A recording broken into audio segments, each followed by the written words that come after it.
vulnerability and our resilience, and we cannot control the path of a storm, but we can control how we respond. And therefore, I give a special thanks to Minister Lundy and the team of the DRM Authority for their diligent and proactive work. The government will continue to provide updates as Tropical Storm Imelda unfolds. Once again, please stay tuned to the further details today on the storm's progress and on the measures being taken to ensure the safety of Bahamians, particularly in the central and northern Bahamas. Let us remain vigilant and let us remain safe. Thank you very much.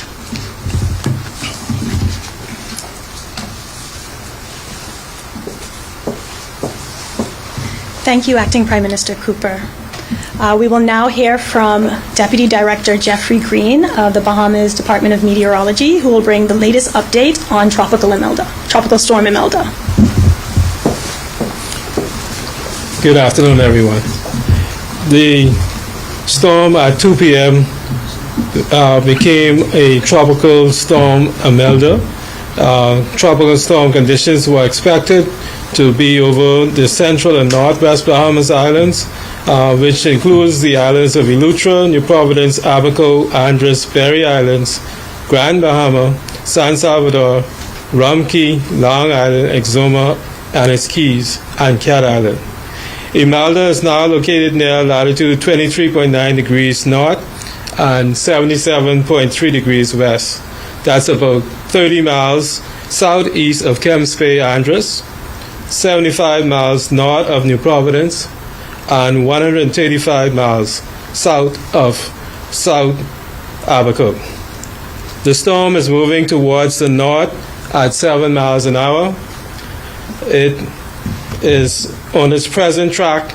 It will pass near or over New Providence, just east of Andros, by early this evening, and across and most of the central and northwest Bahamas by tonight, and between Abaco and East Grand Bahama by early Monday.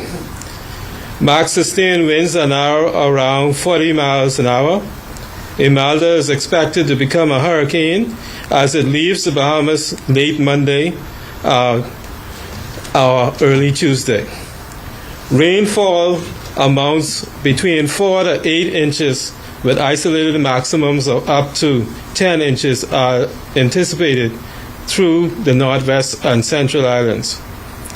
Storm surge will raise water levels to 1 to 3 feet above the normal tide along Abaco, north and eastern Grand Bahama, and all nearby keys from this afternoon through tonight. So we're expecting the storm to gradually move up towards the north, and as it does, we expect all of that rain bands to start affecting all of the central and northern islands, including the New Providence, Eleuthera, Andros, and they would expect some reprieve as the storm reached the northern Bahamas sometime late tonight into early tomorrow morning.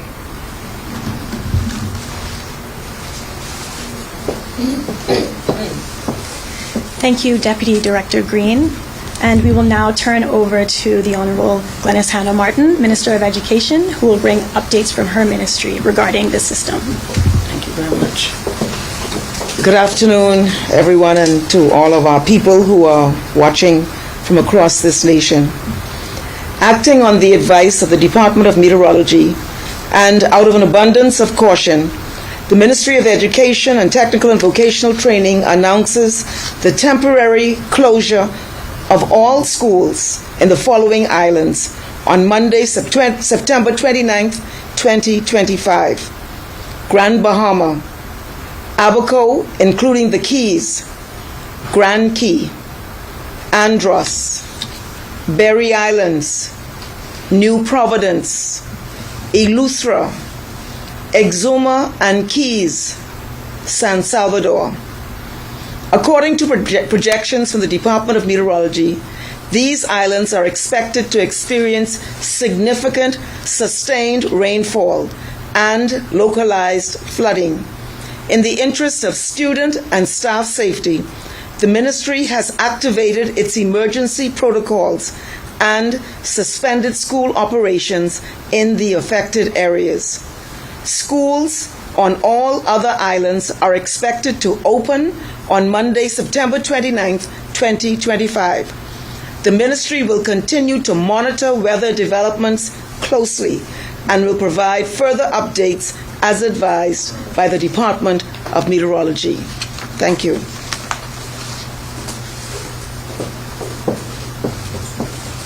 Thank you for that important announcement, Minister. I now will turn the podium over to the Minister of Disaster Risk Management, Minister Lundy, who will bring remarks to the Bahamian people.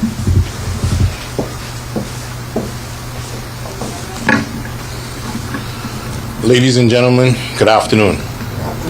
First, let me extend our deepest thanks to the Department of Meteorology for their diligent update. As they have confirmed, the system we have been monitoring now has strengthened into Tropical Storm Imelda. This is a sobering reminder that nature moves swiftly, and so must we. At this hour, my most urgent plea to residents is simple but vital. If this storm is in your area, shelter in place. Reports indicate that far too many of our brothers and sisters are still on the roads. Let me be clear, this is dangerous.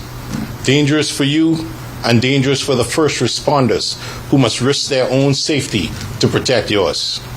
The safest place you can be right now is indoors. Stay there until the all clear is given. I am heartened, however, by the level of compliance we have seen with the evacuation orders. Across our islands, Bahamians have been responding with responsibility, decisiveness, and care for one another. Reports so far have been positive, and I thank the Bahamian people for answering the call. Your cooperation is saving lives. For those in need of shelter, let me provide an important update. Facilities have been activated across multiple islands. In New Providence, the Nassau Village Community Center is open, along with the new Bethlehem Baptist Church on Tonic Williams Drive Highway. In South Andros, residents can turn to the South Andros Multipurpose Center. On Grand Bahama, shelters include Maurice Moore Primary School, Christ the King for Special Needs, Mount Olivet in Holmes Rock, St. George's High School Gymnasium, and the 8 Mile Rock High School Gymnasium. And in Abaco, Central Abaco Primary has been activated. I especially thank Parliamentarian Secretary Jamal Strawn for his swift assistance in opening the Nassau Village Community Center shelter. For the full list of shelters, I encourage everyone to visit getready.gov.bs. This is not work that the government can do alone. I wish to commend our Family Island administrators, the Disaster Risk Management Authority, the Royal Bahamas Police Force, the Royal Bahamas Defense Force, and all partner agencies across government. Their coordination and tireless service remind us of what it means to stand as one people in the face of adversity. To the public, I want to reassure you, your government is working diligently, hour by hour, until Tropical Storm Imelda passes out of our waters. Our teams remain on high alert, our resources are mobilized, and our commitment is unshakable. In the meantime, I urge you to do 3 things. Stay tuned to official updates from the Met Department and the DRM Authority. Check getready.gov.bs for shelter information and storm preparedness guidance, and practice basic safety. Keep your devices charged, avoid flooded roads, secure your important items, and, if it is safe, check on the elderly and most vulnerable in your neighborhoods. Bahamians, we have weathered storms before, and we will weather this one together. I thank you for your resilience, for your cooperation, and for your trust. Let me leave you with this reminder. Your safety is and will always be our highest priority. Stay indoors, follow official orders, and together we will emerge from Tropical Storm Imelda safe and strong. Thank you, and may God bless the Commonwealth of the Bahamas.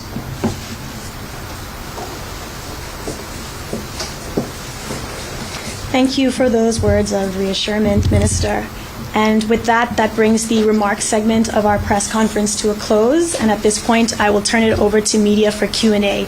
But first, just a few ground rules. For ease and for organization, I will call the speakers in order to the podium. And you can pose all of the questions that you have for that speaker at that time. So we'll start with Acting Prime Minister for questions on the government closure, if there are any. Okay, Acting Prime Minister, I want to know if there are any updates as it relates to closure, resumption of ports in the country. Resumption of ports. Resumption or closure of ports, any updates? Yes, we will release a statement specifically as it relates to the reopening of airports. You should expect, though, that in the same areas that are impacted, highlighted by the school closures, those airports are likely to continue to remain closed until the all clear is given. All ports will remain closed until the all clear is given.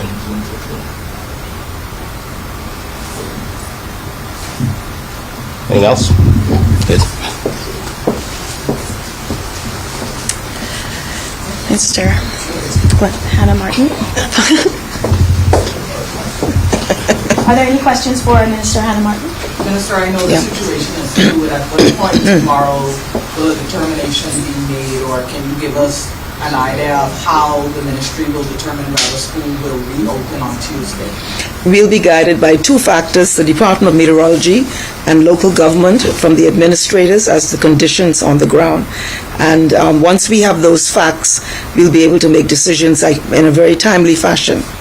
Do you know if any of the schools, particularly here in Providence, Grand Bahama, and Abaco, will be used as shelters? I think they will be, yes. I'm being told that they will be used as shelter. One or two? Yeah. Do you know which ones? Sorry, I don't think you could answer. There are, in Abaco, there's the Central Abaco Primary. In Grand Bahama, the Maurice Moore Primary School, St. George's High School, and the, well, no, that's not the A. My Rock Gymnasium. Yeah. And if you like, I can give the numbers that are in the shelters. You good? Are there any additional questions? Excellent. Then thank you all for coming, and thank you to the people of the Bahamas for your compliance thus far as we experience Tropical Storm Imelda. Good afternoon, and God bless the Commonwealth of the Bahamas. Thank you.